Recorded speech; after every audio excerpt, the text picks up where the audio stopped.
Channel subscribe பண்ணிவிட்டு பக்கத்தில் உள்ள பெல் ஐக்கானும் ப்ரெஸ் பண்ணிக்கோங்க. ரொம்பவே சிம்பிளாக ஒரு லஞ்சு செய்து பார்க்கலாம். மாங்காய், கத்திரிக்காய், முருங்கைக்காய் போட்டு ஒரு சாம்பார்.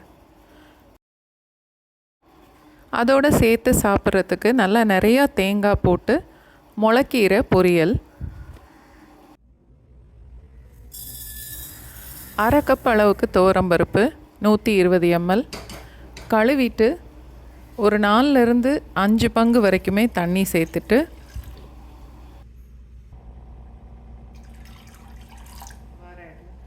ஒரு 1/4 டீஸ்பூன் அளவுக்கு மஞ்சத்தூள், 3-4 பல் பூண்டு 1-2 தட்டி அதையும் சேர்த்துடணும்.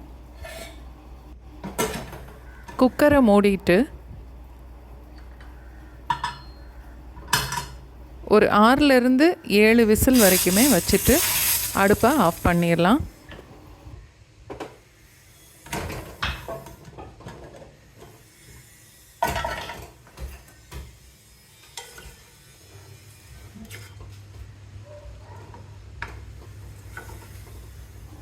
பருப்பு ஓரளவுக்கு வெந்துருச்சு.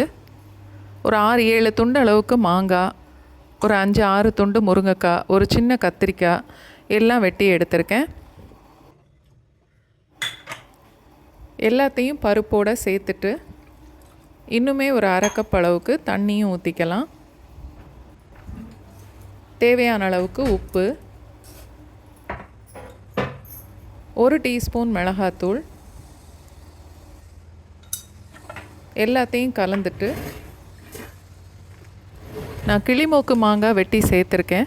ரொம்ப புளிப்பு இருக்காது, அதனால் ஒரு 6-7 துண்டு அளவுக்கு சேர்த்துருக்கேன். நல்ல புளிப்பான மாங்காய்னா 3 இல்லை 4 துண்டு சேர்த்தாலே போதும். ஒரே ஒரு விசில் வச்சுட்டு அடுப்பை ஆஃப் பண்ணிடலாம்.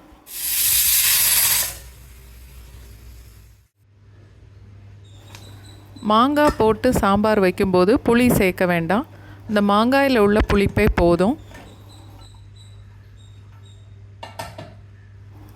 ஒரு விசில் வச்சாலே போதும். காயெல்லாம் பருப்போடு சேர்ந்து ஓரளவுக்கு நல்லா வெந்திருக்கும்.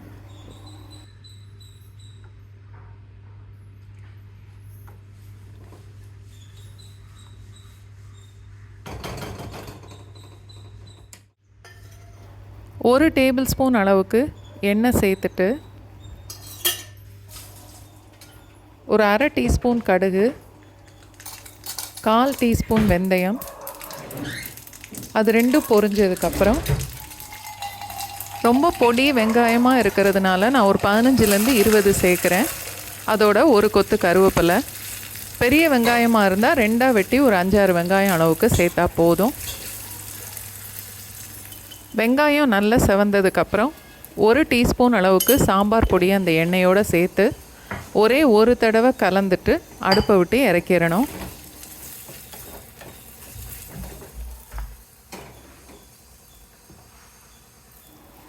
இப்போ தாளித்ததை சாம்பாரோடு சேர்த்துடலாம்.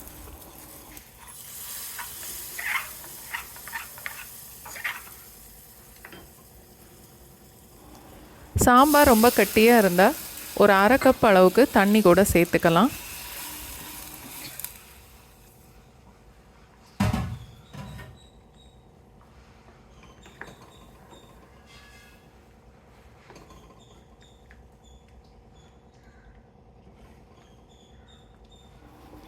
எல்லாத்தையும் சேர்த்து நல்லா கலந்துட்டு ஒரு தடவை நல்லா கொதிச்சதுக்கு அப்புறமா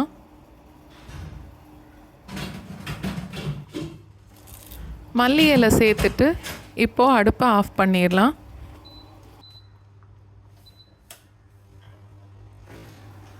நல்ல சூப்பரான ஒரு மாங்காய் சாம்பார் ஈஸியாகவே செய்தாச்சு.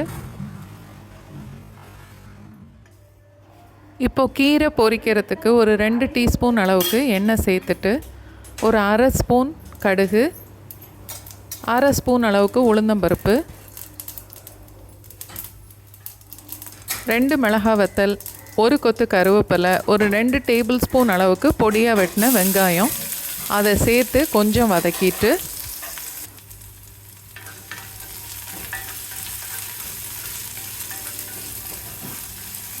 நல்ல பெரிய கட்டு ஒரு கட்டு மொளக்கீரை, நல்லா கழுவி வெட்டி எடுத்திருக்கேன். 3லேருந்து 4 கப் அளவுக்கு இருக்கும்.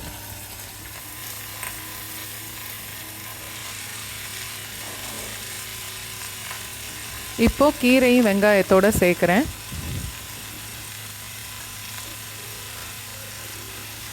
அதோட தேவையான அளவுக்கு உப்பு சேர்த்துட்டு ஒரு 1/2 கப் அளவுக்கு தண்ணி சேர்த்தா போதும்.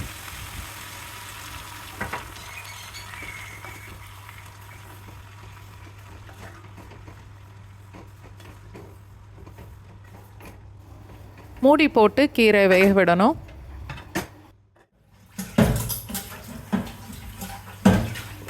மீடியம் ஃப்ளேமில் 2லேருந்து 2.5 நிமிஷம் வரைக்கும் மூடி வச்சாலே இந்த தண்ணியும் நல்லா வற்றிரும், கீரையும் வெந்துடும்.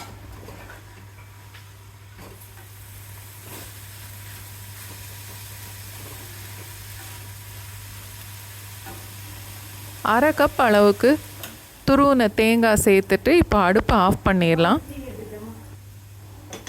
ஈஸியான மாங்காய் சாம்பாரும் இந்த கீரை பொரியலும் செய்து பார்த்துட்டு எப்படி இருந்ததுன்னு எனக்கு கமெண்ட் பண்ணுங்கள்.